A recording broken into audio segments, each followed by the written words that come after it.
The topic I'm going to present is electric field. Yani after the topic and after the presentation of the topic, you will be able to know about the definition of electric field, about the symbol through which we represent the electric field. Now we are going to define the electric field. Electric field is defined as the region or space around a test charge in which it experience electric force F is known as electric field. हम कहते हैं कि electric field को आप ऐसे define कर सकते हो कि वो रीजन और वो स्पेस किसी भी चार्ज के इर्द गिर्द, इट मीन्स टू से कि आप एक चार्ज लेते हो, उस चार्ज के इर्द गिर्द जो भी स्पेस होता है, जो भी रीजन होता है जिसमें ये टेस्ट चार्ज क्या करता है, एक्सपीरियंस कर सकता है, फील कर सकता है इलेक्ट्रिक फोर्स को अपने ऊपर, तो इसको हम क्या बोलते हैं, इलेक्ट्रिक फील्ड बोलते हैं।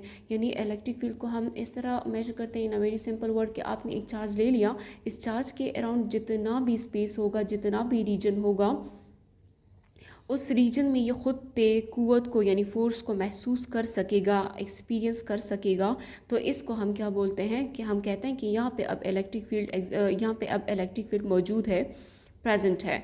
सो this is known as electric field. Electric field is represented by E with the arrowhead. Electric field is a vector quantity having the magnitude as well as direction. आपको पता है कि इलेक्ट्रिक फील्ड एक आपके पास vector quantity है और कोई भी वेक्टर क्वांटिटी को हम रिप्रेजेंट करते हैं मैग्नीट्यूड से और इसके डायरेक्शन से। Now electric field intensity. Electric field intensity is defined as the force per unit positive test charge is known as electric field intensity.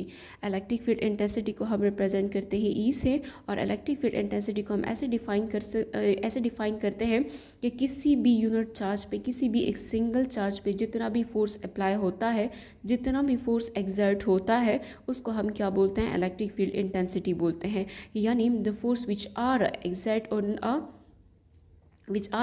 on a positive test charge is known as electric field intensity. Now intensity is represented by E is equal to F divided by Q. E is a vector quantity, F force also a vector quantity. So हम कहते हैं कि E is equal to F divided by Q, और ये हमारे पास electric field intensity होती है। Now the direction of electric field intensity, कि हम कहते हैं कि हमारे पास electric field intensity की डायरेक्शन क्या होगी। So the direction of electric field intensity is same as the direction of electric force. So जिस डायरेक्शन में electric force होगा, उसी डायरेक्शन में आपके पास electric field intensity भी होगा। Now we are going to derive the unit for the electric field intensity. As you know, this E is equal to F divided by Q. E is a vector quantity, F is a vector quantity which are represented by arrowhead above the F and E. Now E is equal to F divided by Q. आपको पता है कि आप force को represent करते हो इन term of newton, and Q को जिस तरह मैंने पहले टॉपिक में बताया था कि Q को हम रिप्रेजेंट करते हैं कूलम में, या Q को हम मेजर करते हैं in term of coulomb. So F को यानी फोर्स को हम मेजर करते हैं in term of newton, and Q को यानी चार्ज को हम मेजर करते हैं in term of coulomb. So ये हमारे पास हो जाएगा E is equal to N divided by C, यानी E is equal to newton per coulomb. Electric field intensity को हम मेजर करते हैं in term of Newton per coulomb. उसके अलावा अदर यूनिट है हमारे पास वोल्ट पर मीटर, यानी इलेक्ट्रिक फील्ड इंटेंसिटी को हम वोल्ट पर मीटर में भी रिप्रेजेंट कर सकते हैं।